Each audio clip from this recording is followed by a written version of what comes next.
तो हर इंस्ट्रूमेंट का यूज करते हैं, कारण है किस लिए किया जाता है, राइट।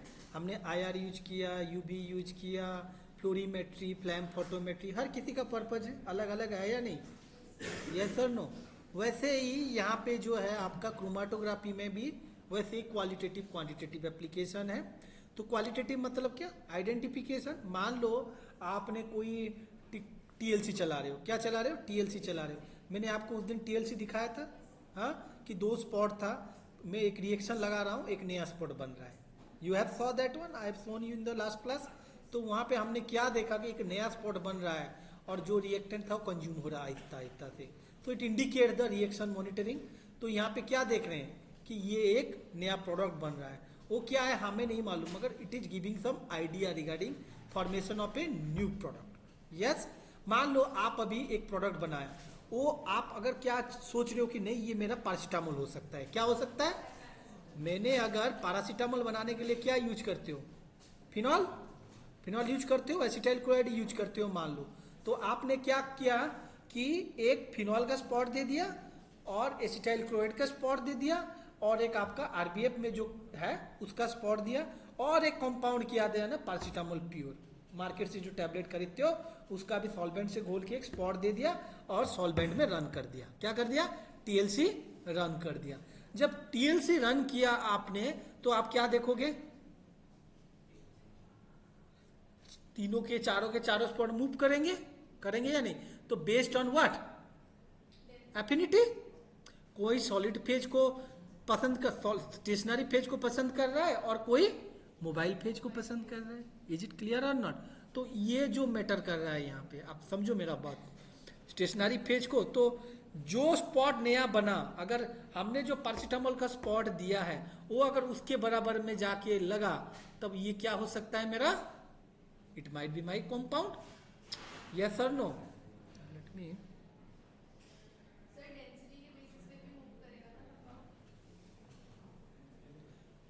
यहाँ पे डेंसिटी तो हम देखेंगे नहीं, डेंसिटी तुम्हें बता रहा था क्योंकि मॉलिक्यूलर वेट है, डेंसिटी का बेसिस में नहीं, basically it will move on the basis of polarity. यहाँ पे डेंसिटी मैटर नहीं करेगा। हम उसको क्या दे रहे हैं ना, देखो एक सुमो रेसलर है मान लो और एक कोई पतला बच्चा है। सुमो को चाइनीज खाना बड़ा पसंद है, ठीक है, और पतले को भी खाना पसंद है।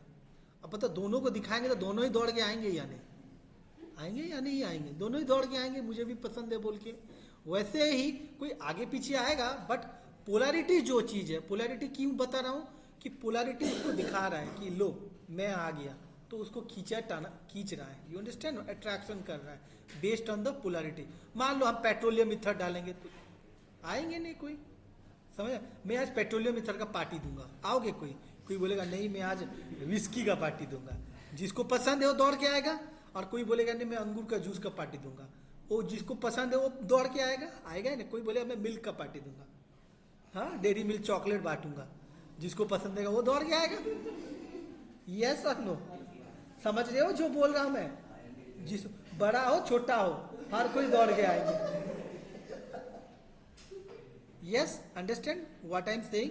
तो वैसे सॉल्वेंट दिखा रहे हैं हम, कंपाउंड को क्या दे रहे हैं, सॉल्वेंट दे रहे हैं, पोलर और नॉन पोलर का रेशियो दे रहे हैं। जिस परसेंट में उसको पसंद आएगा उसी परसेंट से वो निकल के आएगा, अंडरस्टैंड नो।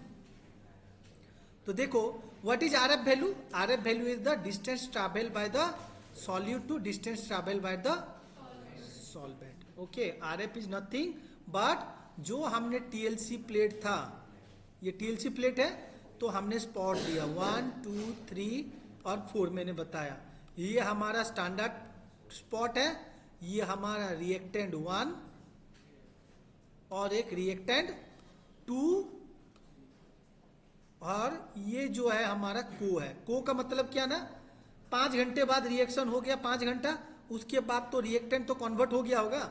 ये मिक्सचर वाला चीज है, क्या है, 5 घंटे का मिक्सचर जो है, मगर ये मार्केट वाला प्रोडक्ट है। आप प्रैक्टिकल में बना रहे हो क्या, पैरासीटामोल, और यहाँ पे मिक्सचर भी है।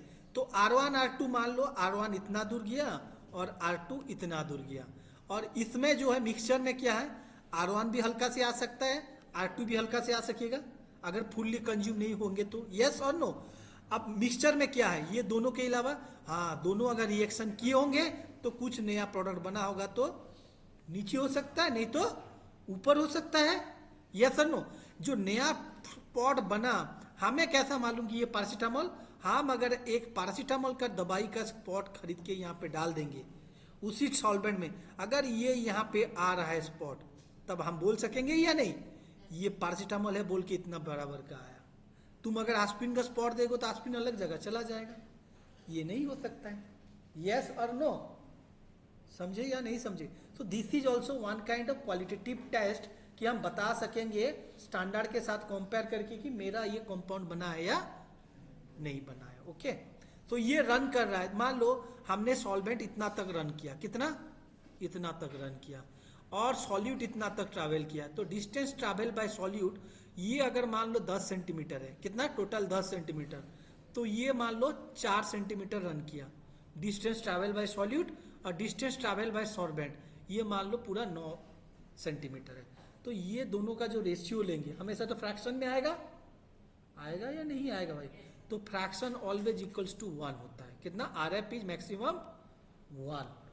समझ में आया? हमेशा आर एफ मैक्सिमम 1 हो सकता है, कभी भी ज्यादा नहीं होगा, क्योंकि we are comparing to the maximum. Yes और नो? नीचे है ना, फ्रैक्शन ही बनेगा हमेशा।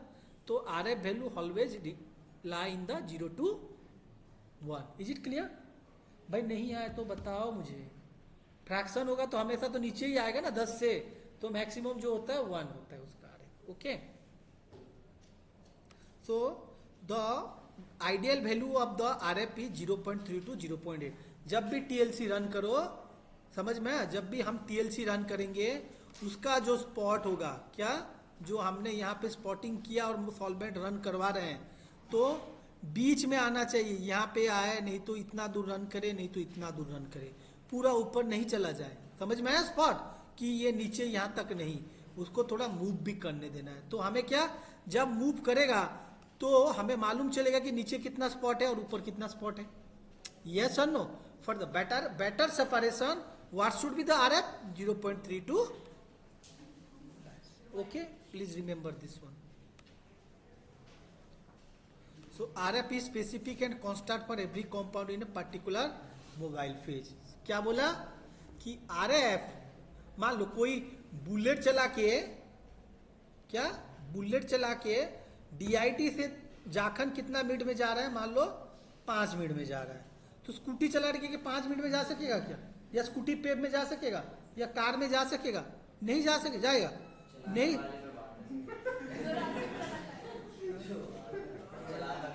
चलो ठीक है, उसको लूना दे देंगे। अब बोलो, चला जाओगे?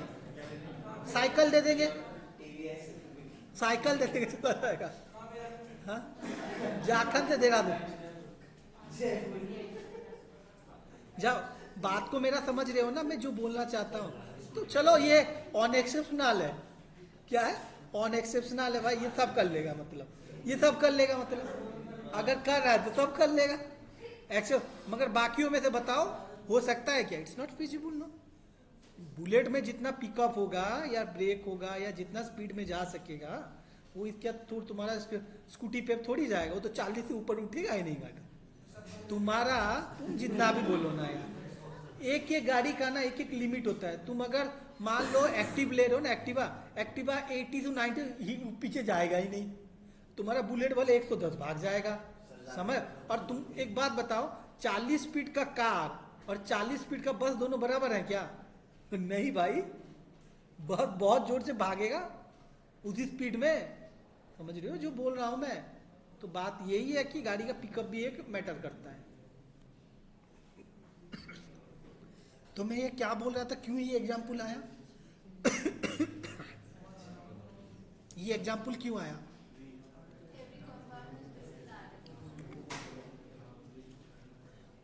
Every compound is having different RF in different condition.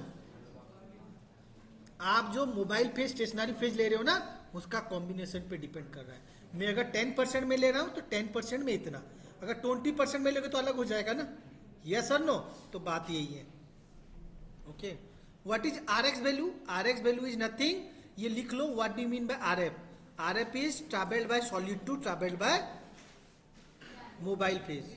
Okay, stationary to mobile पे solvent, sorry solid to solvent. और ये आरएक्स क्या होता है? R X is the ratio of distance travel by sample distance travel by standard. हम दोनों को अगर कंपेयर करेंगे क्या, स्टैंडर्ड को सैंपल के साथ, तब उसको बोलते हैं आरएक्स। ओके, आरएम किसको बोलते हैं? मान लो एक ही ग्रुप का ड्रग है, क्या एक ही ग्रुप का और होमोलोगस सीरीज है, तो वहां पे हम क्या करेंगे, उसको आरएम देखते हैं। उसको क्या बोला जाता है? आरएम। जैसे कि methyl, ethyl, propyl, butyl, pentyl, hexyl, okay, जो देखे ना, that is homologous series. CH2 एक ही एक डिफरेंस आता है, तो उसका अगर हम आरएफ कैलकुलेशन करेंगे तो that will be comes under RM value. क्या बोला जाएगा उसको? आरएम देखेंगे उसका। अंडरस्टैंड? तो RF is distance travel by solute to solvent, RM is distance travel by sample to standard, RX is for the homologous series. Okay, उसका formula है 1 by RF minus 1, 1 by RF minus logarithm of 1 by RF minus 1 बोला जाता है। Okay, and quantitative method क्या होता है बेटा? Direct and indirect method होता है। दो तरह का क्वांटिटी, जैसे कि वहां पे क्वांटिफिकेशन के लिए हम क्या करते थे? एक स्टैंडर्ड कर्व बनाते थे ना। 4 तरह का क्वांटिफिकेशन होता है, direct comparison method, calibration curve method, additive method और कुछ एक था, मैं भूल जा रहा हूँ। ठीक है, 4 मेथड है, मुझे तो 3 याद है, क्योंकि 3 बेसिकली यूज होता है। एक डायरेक्ट कंपैरिजन स्टैंडर्ड के साथ, रेफरेंस के साथ, अगर स्टैंडर्ड नहीं हो तो हमारे पास, अगर स्टैंडर्ड हो तो कैलिब्रेशन कर्व मेथड, तीसरा है एडिटिव मेथड। ठीक है, एक स्टैंडर्ड को मिक्स करते हैं। मान लो तुम पैरासीटामोल को डिटरमाइन कर रहे हो, पैरासीटामोल तुम्हारा पास है नहीं, तो तुम एक known amount of drug aspirin paracetamol के साथ ऐड कर दिया और उसी का रेशियो लिया और उसी को टेस्ट कर रहे हो, तो वहां पे जो कर्व बनेगा, फिर तुम उसी सैंपल का जो इंटरनल स्टैंडर्ड दे रहे हो, एस्पिरिन को मान लो दिया, तो सैंपल में भी उसी को डालना है तुम्हें। मान लो मैं 10 माइक्रोग्राम डाल दिया और अननोन के साथ, तो 10 माइक्रोग्राम के साथ जो रिएक्शन हो रहा है, जो आ रहा है, तो स्टैंडर्ड प्लॉट में तो हमने ऑलरेडी डाल के रखा है, तो वहां पे उसके साथ कंपेयर करेंगे। ओके, ये बेसिकली यूज बहुत रेयर होता है, वो इंडस्ट्री में होता है, एकेडमिक्स में कोई करता नहीं है, इसीलिए इसका एप्लीकेशन यहाँ पे ज्यादा है नहीं, but it is the that way how I make you understand. That is internal standard, और एक इंटरनल स्टैंडर्ड भी होता है। क्या? इंटरनल स्टैंडर्ड और एक एडिटिव मेथड जो बोल रहा हूं मैं। Okay, direct method, direct method क्या होता है? Using densitometer, the quantity of individual spot can be deter by using densitometer. तो हर कंपाउंड का एक डेंसिटी है, यस और नो?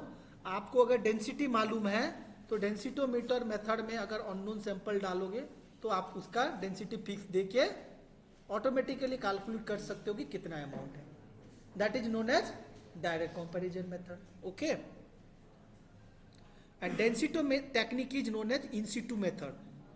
बस ये लिख लो एक लाइन प्लीज, कि डायरेक्ट मेथड में डेंसिटी मीटर यूज होता है और इसको इन सिटू मेथड बोला जाता है।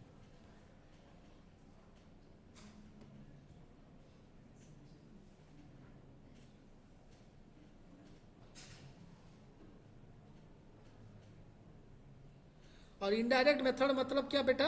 यहां पे हम डिफरेंट टेक्निक्स यूज करते हैं to determine the concentration, UV, colorimetry, flame photometry, fluorescence, electrochemical method. बस ये 2 चीज याद रखना है। डायरेक्ट मेथड में हम डेंसिटोमीटर यूज करते हैं, इनडायरेक्ट में हम क्या यूज करते हैं? Other techniques. ओके, बस ये एक एक लाइन याद रखो, आप अपना लैंग्वेज में लिख देना, मगर ये पॉइंट्स रहना जरूरी है। Okay, application of TLC, separation, purification, और क्या क्या लिख सकते हो, भर के लिखो जो आइडेंटिफिकेशन और impurity determination.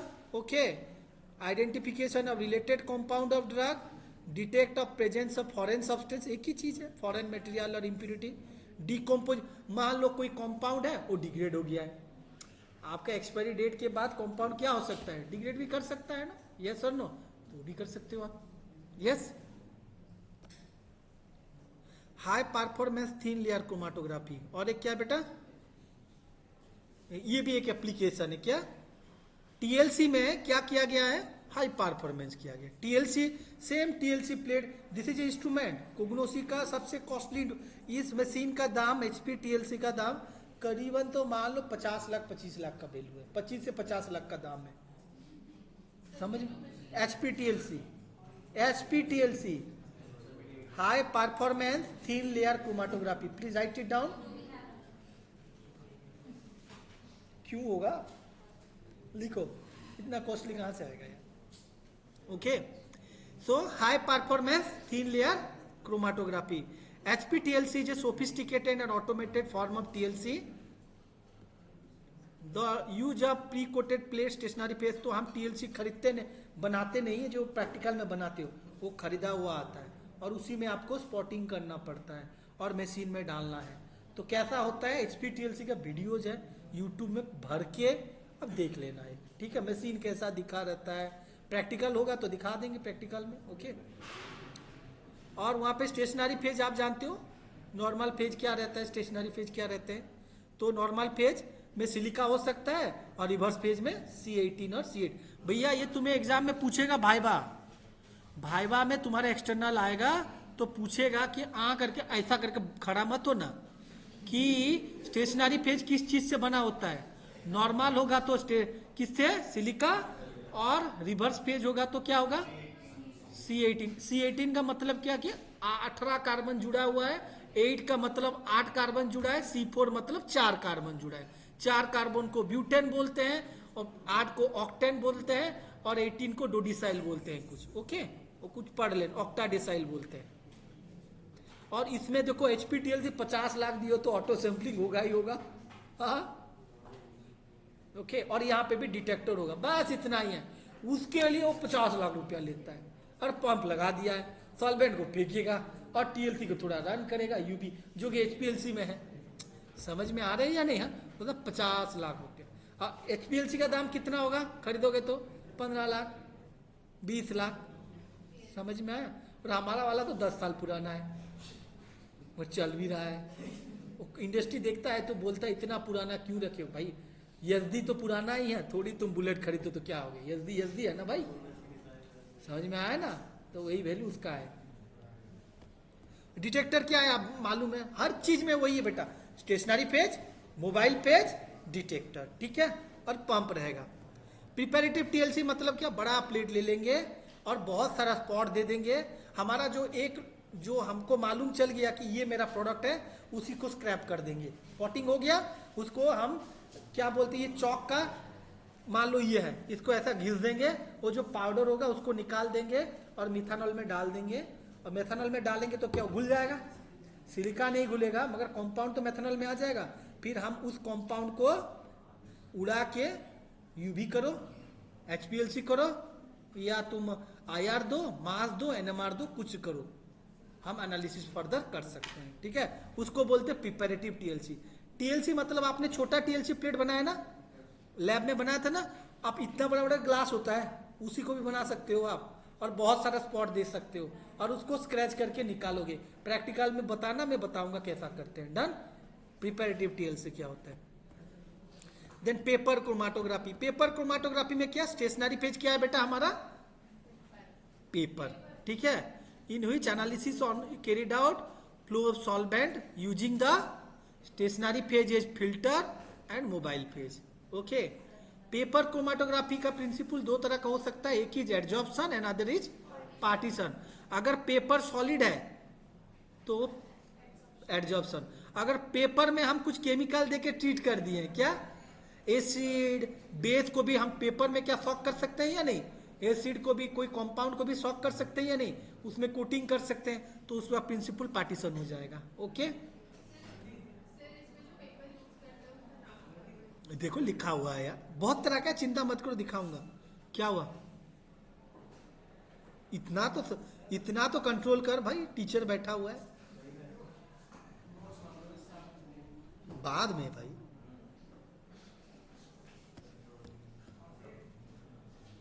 The principle of separation is mainly partition. देखो यहाँ पे पार्टीशन क्यों किया, अगर आप पेपर को ट्रीट कर रहे हो तो, नहीं तो एडजॉर्प्शन भी इट इज ओके। पेपर तो देखो जो फिल्टर पेपर यूज करते हो ना, it can be also used, क्योंकि हम बेसिकली उसको क्या कर रहे हैं, सॉक कर रहे हैं। फिल्टर पेपर में अगर एक बूंद पानी डालो तो क्या स्प्रेड हो जाता है ना, वो जल्दी स्प्रेड करना चाहिए, that has to be the quality of the paper. समझ में आ रहा है ना? ओके, हम इस प्लेन पेपर में जल्दी सॉक नहीं करेगा, मगर वहां पे जल्दी टिश्यू पेपर कितना जल्दी करता है, that is the best. Okay ना, मगर वो तो फट जाएगा ना, इसीलिए उसका क्वालिटी थोड़ा सा इंप्रूव किया जाता है। ओके, इसीलिए फिल्टर पेपर बोला। ओके, देखना लिखा गया होगा। So what are the requirement, you see same चीज है। Okay, this are the same requirement. अब स्टेशनरी फेज क्या होता है, देखो पेपर किससे बनता है, alpha cellulose, beta cellulose, pentosans, carbohydrate derivatives. Okay, हाँ वो लिख दिया है, उसका मर्जी है, ऑथर का मर्जी है। समझ में? मैंने आपको बता दिया पार्टीशन कब होगा और adsorption, that is your aim. कि मान लो मैं अगर जो क्या कर रहा हूं ना, पेपर क्रोमाटोग्राफी कर रहा हूं, मुझे कुछ नहीं देखना है, मैं एसिड को पर्टिकुलरली नहीं कर रहा हूं या बेस को नहीं कर रहा हूं, मैं एक फिल्टर पेपर लिया जो कि जो न्यूट्रल है, तो वहां पे क्या है, पार्टीशन क्यों होगा? न्यूट्रल अगर होगा तो वहां पे तो कुछ जरूरत ही नहीं है स्पेशल पार्टीशन का, एडजॉर्प्शन इज सफिशिएंट। समझ में आ रहा है ना? वो तो पेपर क्रोमाटोग्राफी है, वो तो सॉलिड है। अब ट्राई टू अंडरस्टैंड करो ना, वो तो चीज सॉलिड है, सॉलिड में तो एडजॉर्प्शन ही होगा, पार्टीशन कहाँ पे? लिक्विड हो तो पार्टीशन होगा ना भाई, समझ रहे हो ना? हम कोई चीज अगर उसमें इम्प्रिक करके डिजोल्व करके सुखा के रख रहे हैं एक लेयर जैसा, तब जाके वहां पे पार्टीशन हो रहा है। वो लिख दिया अपना मर्जी, मैं बोल रहा हूँ, मेरा बात सुनो। किताब देखो, किताब कौन लिखता है? आज मैं चाहूं तो एक किताब लिख लूं, कोई भी तो लिख दे रहा है अपना मर्जी से, तुम उसको फॉलो कर दोगे, मगर जो टीचर होता है वो तुम्हें सही बताएगा, ये ध्यान में रखना। एक्सपीरियंस डज मैटर, क्योंकि जो काम करता है, जो जो बार बार कर सकता है, मैं जितना नॉलेज दे रहा हूं, मेरे से और भी अच्छा कोई दे सकता है, जिसको प्रोफेसर होगा, बहुत बड़ा पुराना साइंटिस्ट हो या कुछ, समझ रहे हो ना? तो हर टीचर का एक एक अलग अलग एक्सपीरियंस होता है, मेरा जितना मैं आपको बता रहा हूँ that has to be there. Okay, वो तो ऑथर लिख दिया अपना। और देखो चॉइस ऑफ फिल्टर पेपर हम जो सिलेक्ट करेंगे, thickness does matter, thickness, flow rate, purity. अब मान लो आप हाई स्पीड में चलाओगे और आपने बहुत पतला किए लिया तो धुल सकता है, यू अंडरस्टैंड? स्पीड में तो कोई भी चीज उड़ सकता है, तो कितना फ्लो रेट, कितना प्यूरिटी चाहिए, कैसा टेक्निक यूज करोगे, तो उसका कॉस्ट भी वैसे ही मैटर। हमने जो लैब में बनाया कितना चीप लिए, हम अगर प्लेनली ऐसे डीप करके यूज कर सकते हैं। अगर हम बोलेंगे कि नहीं एसपीटीएलसी में यूज करेंगे, कहाँ पे? तो वहां पे तो पंप लगेगा, पंप में तो धुल जाने का चांस है या नहीं है? प्रेशर में वो चलेगा, तो इसीलिए उसका क्वालिटी अलग होता है। अंडरस्टैंड? वहां पे भी जो साइज होगा उसका साइज भी अलग होगा। ओके, देखो मॉडिफाइड पेपर्स, ये क्या बोल रहा है? स्टेशनरी फेज का बारे में बोल रहा है बेटा, ट्राई टू अंडरस्टैंड। तो मॉडिफाइड पेपर एसिड बेस के साथ डीप करके, बस फिल्टर पेपर को एसिड का सॉल्यूशन में डीप करके सुखा दो, बन गया एसिड फिल्टर पेपर। बेस में डिजॉल्व करके सुखा दो, बन गया। You understand? हाँ, वैसे ही बना, खरीदोगे तो पैसा कॉस्टली में तो बनाते हैं लैब में। और एक है hydrophilic paper, modified paper. Modified paper मतलब क्या? मान लो आप फिल्टर पेपर में OH ग्रुप लगाना चाहते हो, क्या OH ग्रुप या कुछ फंक्शनल ग्रुप लगाना चाहते हो, तो आपको केमिकल देके ट्रीटमेंट करना पड़ेगा, क्योंकि आपको मालूम है कि फिल्टर पेपर बना है सेलुलोज, पेंटोज और कोई कंपाउंड है। यस, सेलुलोज फ्रुक्टोज है, मतलब क्या? OH ग्रुप है, OH ग्रुप है, उसको मैं अगर क्लोराइड ज्वाइन करना चाहता हूं, तो OH में कौन सा ग्रुप डालूंगा कि मेरा क्लोराइड वहां पे ज्वाइन हो सकता है रिएक्शन करके। You understand no? तो वैसे साइंटिस्ट सोच के केमिकल ट्रीटमेंट करके ग्रुप लगाते हैं, तो उसका कॉस्ट क्या कम होगा या ज्यादा होगा? बढ़ जाएगा। समझ में आया? मॉडिफाइड पेपर्स का दाम ज्यादा बनता है। अब बताओ कोई चीज में हाइड्रोफिलिक पेपर बनाऊंगा तो क्या करूंगा? ज्यादा OH ग्रुप लगाऊंगा, हाँ या ना? OH तो था ही था, अगर मैं वहां पे और ग्लिसरॉल डाल दूं या ग्लूकोज मॉलिक्यूल डाल दूं, मेथनॉल डाल दूं या फॉर्मामाइड का कोई डेरिवेटिव डाल दूं, तो क्या हो जाएगा? पोलैरिटी बढ़ जाएंगे। ओके, और हाइड्रोफोबिक करना चाहूं तो कार्बन चेन लगा दूं, तो everything is feasible, that is possible. अब ज्यादा दिमाग मत लगा ना, मगर समझो कि जो मैं बोल रहा हूं कि उसको डेरिवेटाइजेशन किया जा सकता है। Okay, so paper of any size can be used. Okay,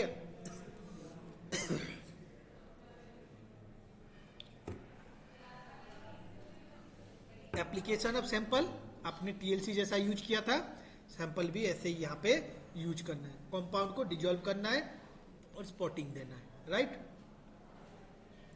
applied using capillary tip or using micropipette, very low concentration is used to larger zone. Okay ज्यादा हो गया तो घना हो जाएगा, तो आपको दिखेगा नहीं कि कितना स्पॉट्स है, इसीलिए हमेशा डाइल्यूट करके देते हैं. What? Dilute solution is used. Mobile phase मैंने बताया था, polar solvents are there, non polar solvents are there. तो you can see hydrophilic mobile phase, ये सब है लिस्ट. आपको अच्छा हो गया. ओके हाइड्रोफिलिक का लिस्ट मिल गया आपको.